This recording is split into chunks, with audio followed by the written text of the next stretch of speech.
পৃথিবী এখন সরাসরি আল্লাহর নিয়ন্ত্রণে। আব্রাহা যখন কাবা ধ্বংস করতে এসেছিল তখন কুরাইশের 500-700 সদস্য, 60,000 আব্রাহা বাহিনী, হস্তি বাহিনীর মোকাবেলা করার কোনো ক্ষমতাই ছিল না। তখন ওই সময় কাবা হেফাজতের দায়িত্ব আকাশ নিয়েছিল, কাবা রক্ষার দায়িত্ব আল্লাহ নিয়েছিলেন। কারণ জমিনের বাহিনী যথেষ্ট নয়, জমিনের কুরাইশ বাহিনী এখন দুর্বল। আব্দুল মুত্তালিব বাহিনী এখন 60,000 হস্তি বাহিনীর সামনে কিছুই করতে পারবে না। এই জন্য ওই সময়ের জন্য কাবা রক্ষার দায়িত্ব সরাসরি আল্লাহর হাতে আল্লাহ নিয়েছিলেন। ও আরসালা আলাইহিম তয়রান আবাবিল। এমনই হয়ে থাকে ইতিহাসের বাঁকে বাঁকে। কিছু কিছু সময় বিশ্বের নিয়ন্ত্রণ আল্লাহ নিজ হাতে নিয়ে নেন সরাসরি, সর্বদাই তার নিয়ন্ত্রণে থাকে। ইনডাইরেক্ট মানুষকে, ইনডাইরেক্ট মানুষ দিয়ে তিনি নিয়ন্ত্রণ করেন, কিন্তু মানুষ অক্ষম হলে সরাসরি আল্লাহ নিয়ন্ত্রণে নেন। মুসা আর ফেরাউনের কাহিনীর মধ্যে সেটা হয়েছিল। যখন মুসা আলাইহিস সালাম পালিয়ে যাচ্ছিলেন, ফেরাউন 10-12 লক্ষ আর্মি বাহিনী নিয়ে ধাওয়া দিচ্ছিল। ওই সময়ের জন্য মুসা আলাইহিস সালামের কিছুই করণীয় ছিল না, বরং তার অনুসারীরা বলছিল ইন্না লামুদরাকুন, নিশ্চয়ই আমরা এখন ধরা পড়ে যাব। আর অমিত বিক্রমে, বীর বিক্রমে, অকুতু ভয় চিত্তে হযরত মুসা কি ঘোষণা করলেন? কাল্লা ইন্না মাইয়া রব্বি সায়াহদিন, কোশ্চিন কালেও আমরা ধরা পড়ব না। ধরা পড়ার মতো কোনো কন্ডিশন আমাদের নাই, কারণ আমাদের রব আমাদের সাথে আছেন তার সর্বশক্তি নিয়ে। ওই সময় পৃথিবীর নিয়ন্ত্রণ ডাইরেক্ট হয়ে গিয়েছিল আল্লাহর হাতে। 2024 পরবর্তী এখনকার পৃথিবীও ডাইরেক্ট আল্লাহর হাতে চলে গেছে আরেকবার। এখন ডাইরেক্ট অ্যাকশন, সৃষ্টিকর্তার ডাইরেক্ট অ্যাকশনের সকল স্রষ্টা বিরোধী শক্তি এখন কাউন্ট ডাউনে চলে যেতে হবে। হোক পরাশক্তি, হোক বৃহৎ শক্তি, হোক কোনো আঞ্চলিক শক্তি, কোনো শক্তি আর মাথা ছাড়া দেবে না। আমি আমার এই সময় পর্বে আমি যেহেতু যুগটা বুঝেছি, 2024 পরবর্তী আগামী 50-60 বা আরও বেশি বছর জুড়ে এটা একটা ডাইরেক্ট যুগ। এই জন্য বক্তৃতার যে মুসা প্যাটার্ন, সেটা অনেকটা আমি সেটাতে থাকি, বাট আমি খিজির প্যাটার্নের ওয়াজ বেশি করি এখন। খিজির আলাইহিস সালামের প্যাটার্ন আপনারা জানেন যে মুসা প্যাটার্ন আর খিজির প্যাটার্নে আকাশ পাতাল বেশ কম। মুসা আলাইহিস সালাম যখন দেখলেন খিজির নৌকা ভেঙ্গে ডুবিয়ে দিলেন, উনি বুঝলেন না শরিয়ার বাহ্যিক বিধানে এটা অন্যায়। আখরাকতাহা লিতুগরিকা আহলাহা, আরে খিজির ভাই কি করলা? যারা তোমাকে বিনা ভাড়ায় তুলে নিল তাদের নৌকা ভেঙে দিলে ডুবিয়ে দেওয়ার জন্য। লাকাদ জিইতা শাইআন ইমরা, খুব বড় অন্যায় একটা কাজ করলে। খিজির আলাইহিস সালাম বললেন তোমার সাথে কথা ছিল, আমাকে কোনো প্রশ্ন করবে না। মুসা আলাইহিস সালাম ক্ষমা চাইলেন। লা তুআখিযনি বিমা নাসিত, সরি আমার বিস্মৃতি হয়ে গেছে, আমার স্মরণে নেই যে আপনার সাথে এ ওয়াদা করেছিলাম যে কোনো প্রশ্নই করব না। প্রশ্ন করাটা ভুল। এই জন্য আমি কিছু ওয়াজ করব আপনাদের সামনে, সেখানেও প্রশ্ন করতে পারবেন, কিন্তু প্রশ্নগুলি ভুল হবে। এগুলো খিজির টাইপ ওয়াজ, খিজির প্যাটার্নের ওয়াজ।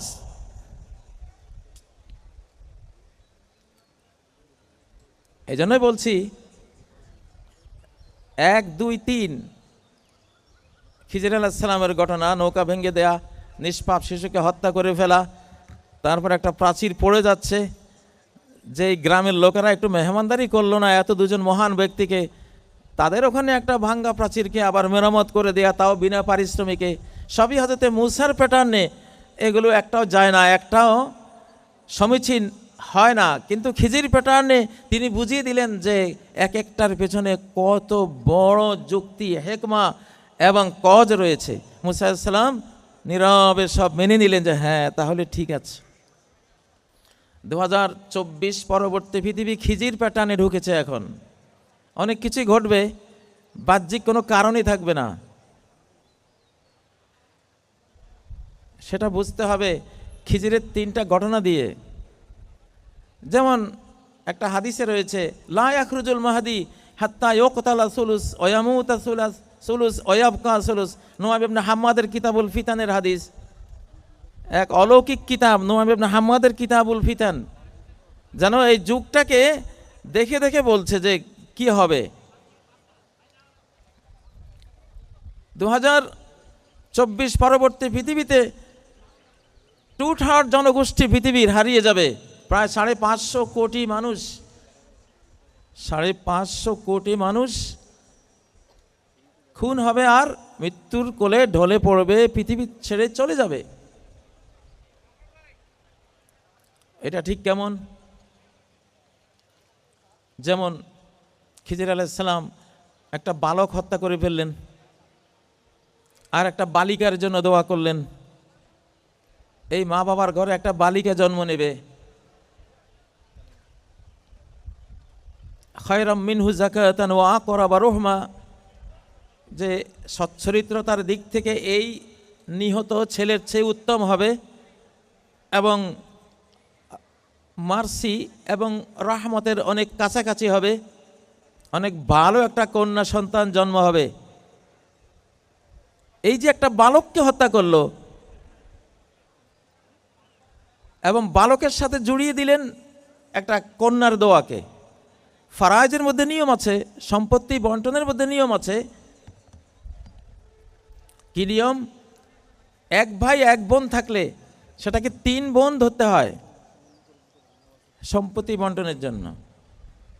এক ভাই এক বোন ইকুয়াল টু 3 বোন, তাহলে সম্পত্তি 3 ভাগ হবে। 2 ভাগ ভাই নেবে, 1 ভাগ বোন নেবে। এখানে একটা খুনের ভাগাভাগি আছে, সম্পত্তির না। নিহত হওয়া এবং মৃত্যুবরণ করার একটা ফরায়েজ আছে এখানে, এই বিস্ময়কর আয়াতটিতে। এটা কোনো তাফসিরে আপনারা পাবেন না, এটা এই যুগের কোনো কোরআন গবেষক বলতে পারবে। এটা অতীতের কোনো কিতাবেই নাই, আমিও দেখিনি। কিন্তু আমি এই যুগটা স্টাডি করার পরে আমার কাছে এটা ক্লিয়ার যে হ্যাঁ, ওই যে হাদিসটি যে 3 ভাগ জনগোষ্ঠী, বিশ্ব জনগোষ্ঠীকে 3 ভাগ করা হয়েছে, 1 ভাগ খুন, 1 ভাগ এমনি মরে যাবে বিভিন্ন মহামারীতে, আর 1 ভাগ থাকবে। 3 ভাগ। ওই বালককে হত্যার ঘটনায় আমরা দেখলাম একটা বালক হত্যা হয়ে গেল, নিষ্পাপ। বাহ্যিক হত্যা করা মহা অন্যায়, কিন্তু অভ্যন্তরে একটা এমন কারণ ছিল যে কারণ স্বাভাবিকভাবে বোঝা যাবে না, যে তার কারণে মা বাবা বেঈমান হয়ে যাবে, সেও বেঈমান হবে। বেঈমানি থেকে বাঁচাবার জন্য তাকে দুনিয়া থেকে ঈমান সহ সরিয়ে দেয়া হলো, সেও জান্নাতি হলো, তার মা বাবাও তার কারণে বেঈমান হবে ভবিষ্যতে, সেটা থেকে বাঁচলো। এটা কজ। তো 1 ভাই 1 বোন থাকলে সম্পত্তিতে সেখানে 3 ভাগ হয়। বিশ্ব জনসংখ্যা আজকে 3 ভাগ, 2 ভাগ পড়েছে ওই বালকের ভাগে, অর্থাৎ খুনের ভাগে, মৃত্যুর ভাগে। আল কোরআনে কোনো ঘটনাই যে যুগের ঘটনা ওই যুগের জন্য বলা হয় না, কিয়ামত পর্যন্ত ওটা চলমান থাকবে, ওটা রিনিউ হবে, বারবার আসবে, কারণ এগুলো কাওয়ায়েদে কুল্লিয়া। তাহলে জনসংখ্যার 2/3 যে খুন হবে, এটা খিজিরের ওই ঘটনার ভেতরে নিহিত আছে, যেটা হাদিস লা ইয়াখরুজুল মাহদি হাত্তা ইউকতালা সুলুস ওয়া ইয়ামুতা সুলুস ওয়া ইয়াবকা সুলুস। আজকে 2024 পরবর্তী পৃথিবীতে অলৌকিক পৃথিবী, এই অলৌকিক পৃথিবীতে অলৌকিক 10টা বড় বড় ঘটনা আসতেছে। সূর্য পশ্চিম থেকে ওঠা,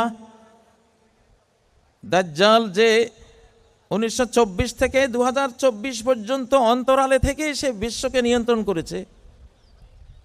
আজকে জাতিসংঘ, আজকের IMF, আজকের বিশ্ব স্বাস্থ্য সংস্থা, আজকের এই যে 13 ফ্যামিলির নিয়ন্ত্রণে বিশ্বের 99% সম্পত্তি সেই 13 ফ্যামিলি, তারাই ব্যাংক অফ ব্যাংকসের মালিক, গভর্নর অফ গভর্নর্সের মালিক, সকল শিক্ষানীতি তাদের, রাষ্ট্রনীতি তাদের, সকল রাজনীতি তাদের, সাংস্কৃতিক যত নীতি, হলিউড বলিউড এই টাইপ যত সাংস্কৃতিক সারা বিশ্বে ছড়িয়ে পড়া নোংরামিগুলো আছে সব তাদের,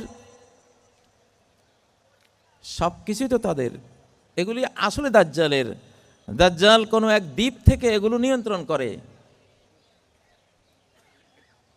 আমি বাংলাদেশে বসে ইমাম মাহদির ওয়াজ করি, দাজ্জাল বিরুদ্ধে ওয়াজ করি, এটা আমার শিশুকাল থেকে অভ্যাস। আমি কাতারে গিয়ে দাজ্জালিক বাহিনীর ডাইরেক্ট আক্রমণের শিকার হয়েছি। তখন আমি বুঝেছি, হ্যাঁ তুমি তো পাশে আছো এখানে, যেহেতু আরব সাগরে তোমাকে দেখা গেছে, একটা বিল্ডিংয়ে তুমি এখানে শিকলে আবদ্ধ, তো কাতার তো দ্বীপ, আরব সাগর তার কাছেই। আমি প্রতিটি রাত্রে সেখানে তাদের সাথে যুদ্ধ করে করে দাজ্জালের যেই আনসিন বাহিনী, অদৃশ্য যে জাতিটা আছে, জিন বাহিনী, এটার সাথে আমার লড়াই ছিল।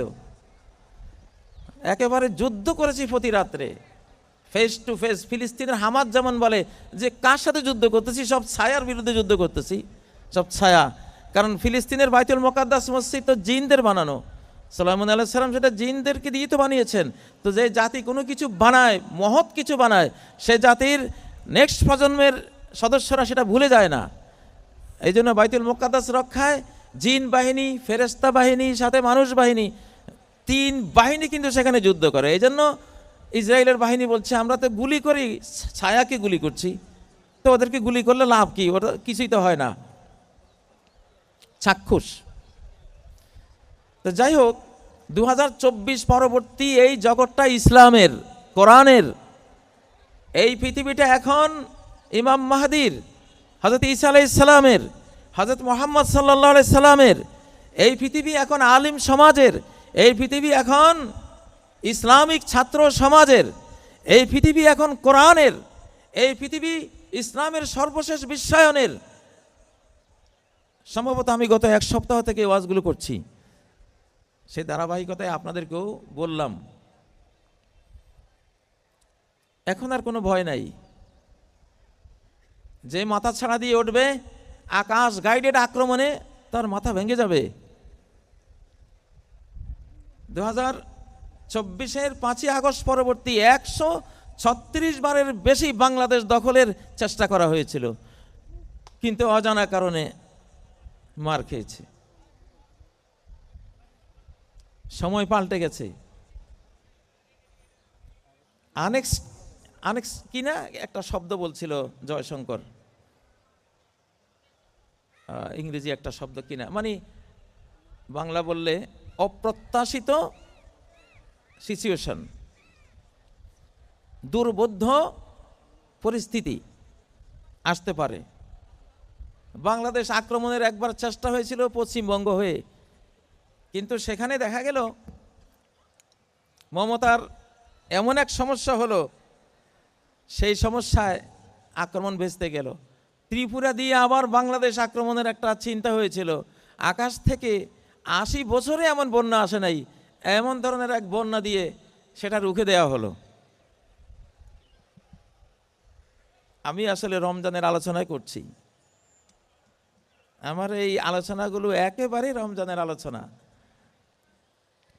আপনারা রমজানের আলোচনা বলতে আপনারা বুঝি ইফতার নিয়ে কথা হবে, সাহরি নিয়ে কথা হবে, প্রতি বছরের রমজানে যে তাকওয়ার কথা, জাকাতের কথা, এগুলি হবে। কিন্তু রমজান যে যুদ্ধেরও মাস, রমজান যে বদর যুদ্ধের মাস, 17ই রমজান, ইসলামের নবীজির দ্বারা যে প্রথম যুদ্ধ সংগঠিত হয়েছিল, যে যুদ্ধ না হলে আজকে বাংলাদেশে আমরা মুসলিম হওয়ার তৌফিক পেতাম না। নবী নিজেই বলেছিলেন, আল্লাহুম্মা ইন শি'তা লাম তু'বাদ, আজকের এই যুদ্ধে এই 313 জনের আমার ক্ষুদ্র নিরস্ত্র বাহিনী যদি হেরে যায়, তাহলে এমন পরিস্থিতি হতে পারে ইন শি'তা লাম তু'বাদ।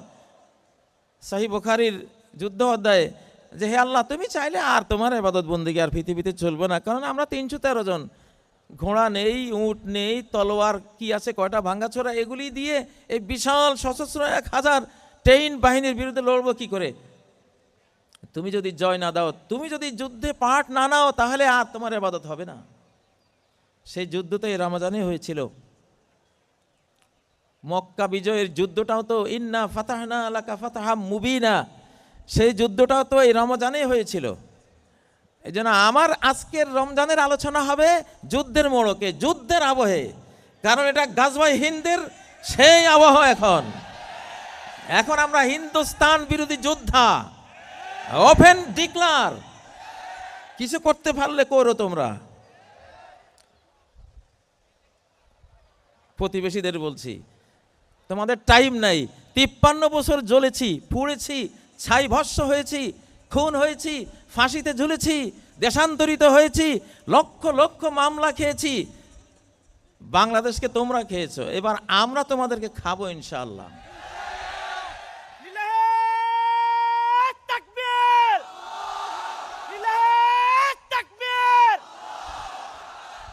এই মুসলমান, আব যারা উস খাব কি তাবির দেখ, আমাদের দীর্ঘ স্বপ্নের তাবিরের এখন মুখ্যম টাইম। আমরা স্বপ্নের ব্যাখ্যা করে দেব এখন ইনশাআল্লাহ। নবীজি যেমন তাকে মক্কা হারাবার বেদনা আল্লাহ প্রশমিত করেছিলেন একটা সান্ত্বনা দিয়ে, যে তুমি যে তোমার জন্মভূমি ছেড়ে যাচ্ছ হে নবী, ইন্নী উমিরতু বিকারিয়াতিন তাকুলুল কুরা ইয়াকুলুনা ইয়াসরিব হিয়াল মদিনা। আল্লাহু আকবার। সহিহ হাদিস, বুখারী মুসলিমের হাদিস, যে আমাকে বলা হয়েছে এমন এক গ্রামে যেতে, যে গ্রাম পৃথিবীর সব গ্রাম খেয়ে ফেলবে, যে গ্রাম পৃথিবীর সব গ্রাম দখল করে ফেলবে, সব জনপদ হস্তগত করে ফেলবে, তার নাম মদিনা। সেই মদিনা পারস্য সাম্রাজ্য খেয়েছে, সেই মদিনা রোমান সাম্রাজ্য খেয়েছে, সেই মদিনা ভারত উপমহাদেশ খেয়েছে, সেই মদিনা মধ্য এশিয়া খেয়েছে, সেই মদিনা ইউরোপের বিশাল অংশ খেয়েছে। এই পর্বে গোটা পৃথিবী খাবে সে। বাংলাদেশেরও ক্ষুধা আছে এখন, বাংলাদেশও খাবে ইনশাআল্লাহ। আমাদের পাশে তো আছে আমাদের খাদ্য ইনশাআল্লাহ। এখন বাংলাদেশের ক্ষুধার টাইম। তো সেজন্য যুদ্ধের আমেজের ওয়াজ 2024 পরবর্তী পৃথিবী, যেহেতু নতুন পৃথিবী, ইসলামের শেষ বিশ্বায়নের পৃথিবী, লিইয়ুযহিরাহু আলা দ্বীনি কুল্লিহি ওয়ালাউ কারিহাল মুশরিকুন। এমন এক পরিস্থিতিতে ইসলামকে আল্লাহ সমস্ত দিনের উপর বিজয়ী করবেন, যেই পরিস্থিতিতে বিপুল তাগুতি মুশরিকি শক্তি বিশ্বকে নিয়ন্ত্রণ করবে। তারা সবাই এটার অ্যান্টিতে থাকবে। কেউ চাইবে না যে ইসলাম বিজয়ী হোক, কিন্তু আল্লাহ চাইবেন, এবং তাই তো হবে। ওলাউ কারিহাল মুশরিকুন মানে কি? আমরা খুব সাদামাটাভাবে এই শব্দটা পড়ি। ওলাউ কারিহাল মুশরিকুন একটা মেসেজ, যে বিশ্ব তখন মুশরিকদের করতলে থাকবে, বিশ্ব তখন বিশাল বিশাল তাগুতি শিরকি শক্তির আওতায় থাকবে। তারা সবাই তোমাদের অ্যান্টি, ইসলামের অ্যান্টিতে থাকবে। তাদেরকে ওভারকাম করে, তাদেরকে গুঁড়িয়ে মারিয়ে দুমড়িয়ে মুচড়িয়ে ইসলামকে আল্লাহ বিজয়ী করে দেবেন। লিইয়ুযহিরাহু আলা দ্বীনি কুল্লি ওয়ালাউ কারিহাল মুশরিকুন হলো বিশ্ব পরিস্থিতি 2024 পরবর্তী এখনকার বিশ্ব পরিস্থিতি। কেউ চায় না যে বাংলাদেশে ইসলাম আসুক, আল্লাহ চান। এজন্য এই দেশে ইসলাম আসবে ইনশাআল্লাহ।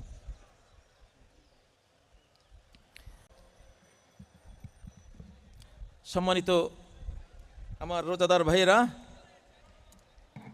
2024 পরবর্তী পৃথিবী মুজাদ্দিদি পৃথিবী, তাজদীদের পৃথিবী। আমি প্রায় 1 সপ্তাহ থেকে তথ্যগুলো দিচ্ছি, তবুও তোমাদের সামনে আরেকবার দেই। যেহেতু নবীজি বলেছেন, ইন্নাল্লাহা ইয়াবআসু লিহাযিল উম্মাহ আলা রাসি কুল্লি মিআতি সানাতিন মান ইউজাদ্দিদু Laha দীনাহা।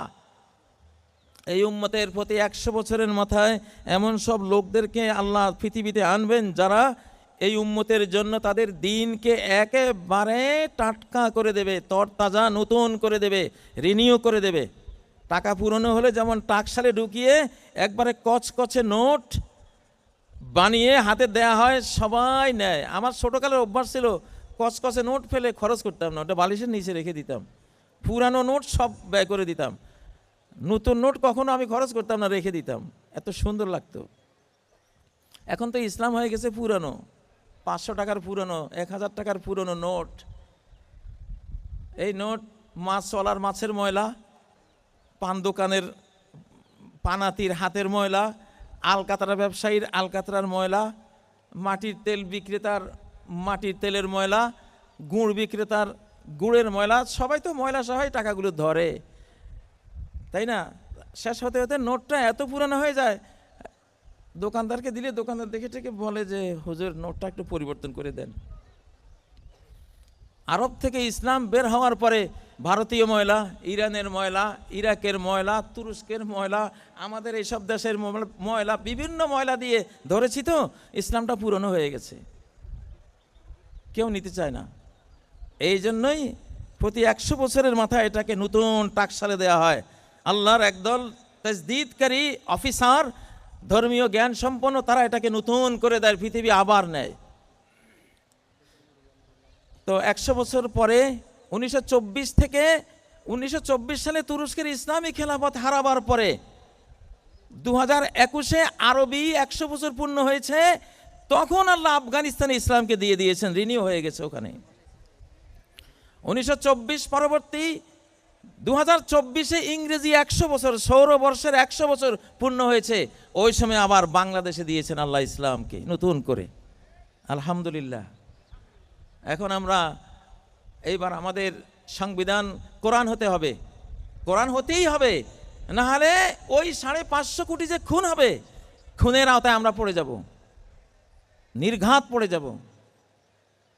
This is our constitution, এইটা বলেই জিন্না এই মানচিত্র, এই যে বাংলাদেশের মানচিত্র 1947 সালে এইটা তৈরি হয়েছিল কোরআন হাতে নিয়ে। কিন্তু জিন্না কোরআনকে কনস্টিটিউশন হিসাবে দেননি, আইয়ুব দেয়নি, ইয়াহিয়া খান দেয়নি, মুজিব দেয়নি, তার পরবর্তী যারা এসছে কেউই দেয়নি। এই জন্য কারো পরিণতি ভালো হয়নি, সবারই পরিণতির মধ্যে এক করুণ ইতিহাস তৈরি হয়েছে। আল্লাহ শাসক বর্গকে এবার এড়িয়ে গিয়ে দেশটা তুলে দিয়েছেন আপনাদের হাতে, জনগণের হাতে। দেখি তোমরা কি করো এবার। এতকাল না হয় শাসকদেরকে দায়িত্ব দিয়েছি, তারা কেউ আমার দরদটা বুঝেনি, আমার দরদটা বুঝেনি। মুস্তাদে দারমির একটা হাদিস বলছি, আবুসুল ইলমা ফি আখিরিজ জামান, শেষ জামানায় আমি জ্ঞান বানের পানির মতো আমি ছড়িয়ে দেব, বাতাসের মতো ছড়িয়ে দেব। হাত্তা ইয়ালামাহু আর রাজুলু ওয়াল মারআ, গোটা পৃথিবীর সকল পুরুষ আল্লাহর জ্ঞান, কোরআনের জ্ঞান, দ্বীনের জ্ঞান জেনে যাবে। সকল নারীরা ইসলামিক জ্ঞান, বিধিবিধান কি সব জানবে। ওয়াল আবদু ওয়াল হুর, কৃতদাস এবং স্বাধীন সবাই জেনে যাবে। ওয়াস সাগীর ওয়াল কাবীর, ছোট্ট শিশু বয়োজ্যেষ্ঠ সবাই জ্ঞান জেনে যাবে। জ্ঞান এখন আর কোনো গৌরবের জিনিস না, সবার কাছে আছে। একটা মশলা পেলে সার্চ দিয়ে আপনি পৃথিবীর সব বিশেষজ্ঞদের রায় পেয়ে যান, বক্তৃতা পেয়ে যান, বুঝ পেয়ে যান। জ্ঞানের ডিগ্রি এখন আর বড় না। আল্লাহ বলছেন যে আমি এমনভাবে ছড়িয়ে দেব, ছড়িয়ে দেওয়ার পরে যখন দেখব জ্ঞান পৌঁছে গেছে কিন্তু আমল কারো নাই, বাস তখন আখাযতু বিহাক্কি আলাইহিম, আখাযতুহুম বিহাক্কি আলাইহিম। সব তো জানলে, জেনেও কেন আমার কোরআন, আমার এই ওহীকে বাস্তবায়ন করলে না, এবার আসো তোমার দণ্ড দেব আমি। সেই দণ্ডে 550 কোটি যাবে। এটি মুসনাদে আদ-দারমির 259 নম্বর হাদিস, মুরসাল সাহি, বড় বড় ইমামরা বর্ণনা করেছেন। এটা ঘটবে এখন আর ডক্টরের ডিগ্রি, কামিল, টাইটেল, আজহারের ডিগ্রি, মক্কা মদিনার ডিগ্রি বড় কথা নয়, কারণ জ্ঞান সবার কাছে। একটা মেথরের কাছে এখন মোবাইল থাকলে, অ্যান্ড্রয়েড সেট থাকলে একটা মাসালা শেষ যদি এটা বুঝে সার্চ মেরে বিশ্ববিখ্যাত সব জ্ঞানীদের জ্ঞান তার হাতের মুঠে। এখন আর ডিগ্রি বড় কথা নয়, আমল হলো বড় কথা। কে কতটা আমল করলাম সেটা বড় কথা। ইসলাম এখন আবার প্র্যাকটিসের পর্যায়ে ঢুকছে। প্রিয় ছাত্র ভাইয়েরা, তোমাদের মার্কের যে ডিগ্রি, এই ডিগ্রি এখন খুবই গৌণ। এখন হলো কর্মের ডিগ্রি, আমলের ডিগ্রি। যার তাহাজ্জুদ যত বেশি, যার ইশরাক যত বেশি, যার তেলাওয়াত যত বেশি, যার আল্লাহর সাথে ইমানি পার্সোনাল রিলেশনটা যত বেশি, বিশ্ব, বাংলাদেশ এবং মুসলিম উম্মার নেতৃত্ব তার হাতে আল্লাহ তুলে দেবেন। জ্ঞান এখন ঘরে ঘরে চলে গেছে। এই হাদিসটা সিরিয়াস একটি হাদিস। আখাযতুহুম বিহাক্কি আলাইহিম, আমি ধরব আপনাদের উপরে। গাজওয়াতুল হিন্দের খড়গ ঘুরতেছে। এখন আর আমরা কারোই এটা মনে করার কোনো সুযোগ নাই যে এইবারে কোরআনকে পার্লামেন্টে তুলে না দিয়ে কেউ বাঁচতে পারবো যদি নির্বাচন আসে। আমি বলছি এই দেশে যারা জাগতিক রাজনীতি করেন সবাইকে, এবার রমজানের ওয়াজ আমার এইটা যে বাঁচার চাচা আপনার জান বাঁচা, সেফটি ফার্স্ট, বাঁচুন আগে। এইবার জনগণের হাতে দেশ দিয়েছেন, আল্লাহ দেখতে চাচ্ছেন তোমরা জনগণ দেশ পেয়ে আমার কোরআনটা তোমরা পার্লামেন্টে এনেছো কিনা, কোরআনিক সংবিধানে দেশ চালাবার যুদ্ধ জেহাদ ঘোষণা করেছো কিনা। কোনো ভয় নাই, জঙ্গি বলুক, টেরর বলুক, নাথিং ম্যাটার, এগুলো এখন চাপা পড়েছে পায়ের তলে। এগুলি বলে কেউ আর কিছু করতে পারবে না এই পৃথিবীতে। এটা আগের দিন বাগে খেয়েছে। এটা 2024 পরবর্তী 2025 অ্যাটমিক যুদ্ধের বছর। এটা অ্যাটমিক যুদ্ধ এখন থেকে স্টার্ট হবে। গোটা বিশ্ব অ্যাটমিক ধোঁয়ায় আচ্ছন্ন হয়ে যাবে, এমন বিপর্যয় আসতেছে।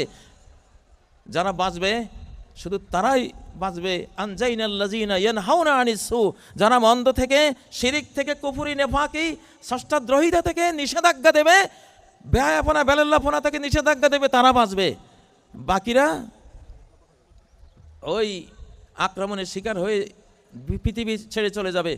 প্রিয় বন্ধুরা, আসলে আমার সময় শেষ, আমি এখানে ইতিরেখা টানলাম আপনাদেরকে। আজকে রমাদানের আমি কিছুই বললাম না। রমাদানের এই ইফতারের ওয়াজ, সাহরির ওয়াজ, তাকওয়া ইত্যাদি ইত্যাদির ওয়াজ সারা রমজান ব্যাপী আমরা করেছি, আরও করবো ইনশাল্লাহ। সেখান থেকে শুনেন। আজকে একটু এই পাহাড় তো হলো যোদ্ধা, পাহাড়গুলি হলো ইসলামকে তার কোলে রাখে। এরা হলো পাহাড় কিন্তু একটা যোদ্ধা। দাউদ আলাইহিস সালামের সাথে এগুলি তাসবিহ পড়তো। নবীজি পাহাড়কে ভালোবাসতেন। হাজা জাবাল ইউহিব্বুনা ওয়া নুহিব্বু, উহুদ পাহাড়, আমরা তাকে ভালোবাসি, সেও আমাদেরকে ভালোবাসে। আফগানিস্তানে ইসলাম এসেছে, পাহাড় আশ্রয় দিয়েছে ইসলামকে। এখানে পাহাড় আছে, এই জন্য পাহাড়ি ওয়াজটা করলাম, রুক্ষ ওয়াজ করলাম, একটু যুদ্ধের ওয়াজ করলাম। রক্ত গরম করা, রক্তে আগুন ধরা ওয়াজ একটু দরকার এখন ইনশাআল্লাহ। আসসালামু আলাইকুম ওয়া রাহমাতুল্লাহি ওয়া বারাকাতুহু।